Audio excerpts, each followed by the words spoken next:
Hello, good morning to you, wherever you are and whatever you're doing. This is BBC Radio London. Lots of stories to get through to you, but one that's just kind of made its way in.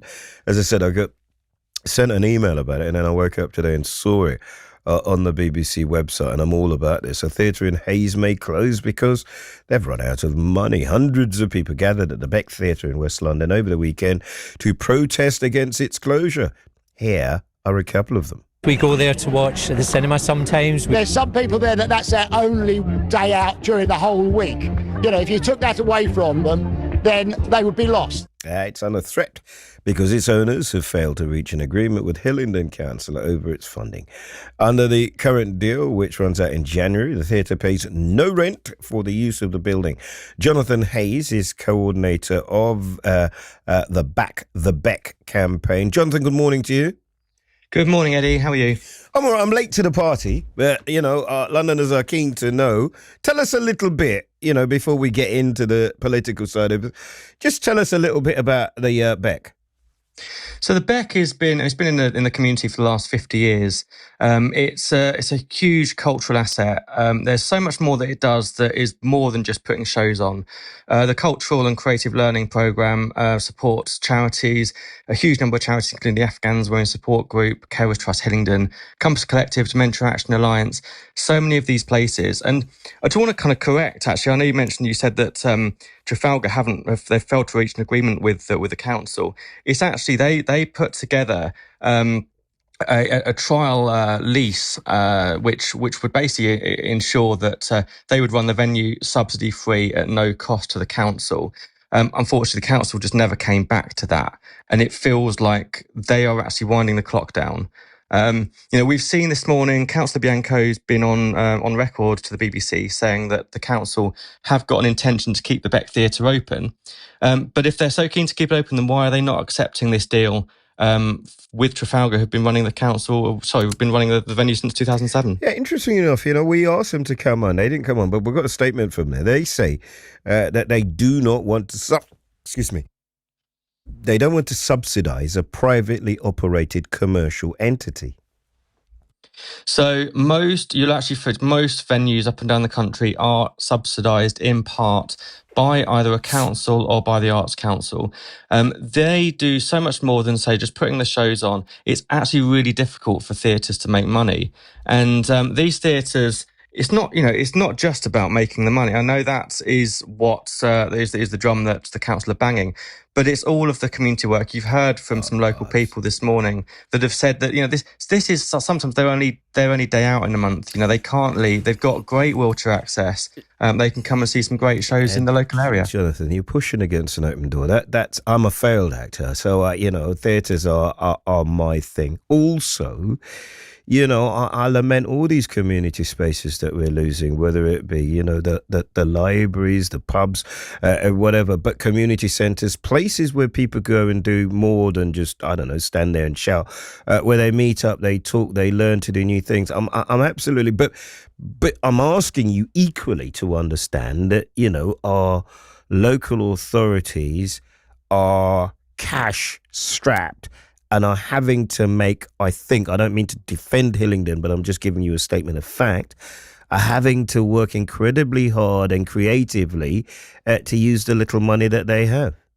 And this is exactly why Trafalgar have offered to run the venue subsidy free. They acknowledge that the council is cash strapped.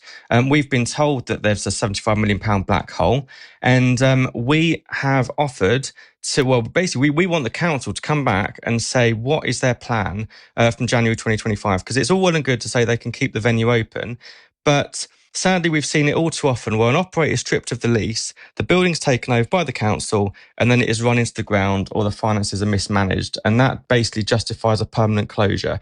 That is something that we do not want to see. We've had no dialogue with Hillingdon Council. We've reached out as part of the Back the Beck campaign. I know the venue have reached out as well. Hillingdon Council must reopen the dialogue with the current venue staff. Hold on, Jonathan, because we are trying our best to get hold of them. And I am told that at some point, maybe today or whenever, somebody will speak to us about this. I'm pretty sure they're listening now, but let's just do it properly. Yeah. Just bear with me, John. Jonathan Hayes, coordinator of the Back the Beck campaign. Were the council listening to this right now, what message do you have for them? So they must reopen a dialogue with the current venue staff and theatre director Steve Sargent. We must work out a plan from January 2025. We still don't know of the council's intentions, and we demand answers to a number of questions that we've actually put to the council in the last few days. We won't let them run down the clock to force this inevitable closure, because we've seen this happen with so many other venues up and down the country. We're onto them, and we know that this is straight out of a playbook. We're not here to get into a slanging match with the council. Yeah, but it want feels like that. It feels slightly adversarial from your perspective. Is this because you're annoyed that they haven't answered you, or why is it this edgy? Because basically, as I say, we can see them talking about wanting to keep the theatre going, but every day that goes past is a day that the no programming can take place. There's been no programming now in that theatre from January 2025, probably up until May now. I mean, as you know, as somebody that's trod the boards, it takes a good 6 months to get any programming of any sorts in the theatre. Yeah. So the longer they leave it, we get to a point, we've got a venue that's got 6 months of no shows, and that's exactly what they want. From our side, that's what we feel is exactly what they want. Even 6 months revenue. Of no shows, less revenue, and they can force the closure later on. So let's give them a chance. I promise you, right, because that's my job. I promise you, Jonathan, and I don't know who it was, but a councillor sent it to me privately anyway, that we as a programme and as a radio station will stay with this story. It's a building in London that attends to the needs of lots of people in a particular area. That's why we're here. It's a local radio station. I'm going to try my best to get the council on. And then you need to you've got our address, we've got your number, we'll follow this story through. Is that all right, Jonathan? I really appreciate that. And I just want to say that we've had an overwhelming public support over the weekend. We had a public meeting at the Beck Theatre on Saturday. We had a demonstration at Uxbridge Tube Station yesterday. We will not be going away. We are not going away. If anything, this campaign is going to get stronger. I think the council have now realised actually that there is a massive amount of public support for this building. And we will not be silenced. But like I say, we don't want to seek a rift with the council. We want answers to the questions. We don't, at the moment, fully believe what they're saying in terms of providing safeguarding of this future venue for this venue for the next 50 years. We want to have it on record that they have no intention of selling this land to developers, because unfortunately we're just going to end up with a neighbourhood just full of high-rise blocks and no community assets. Jonathan, thank you very much. Thanks, Eddie.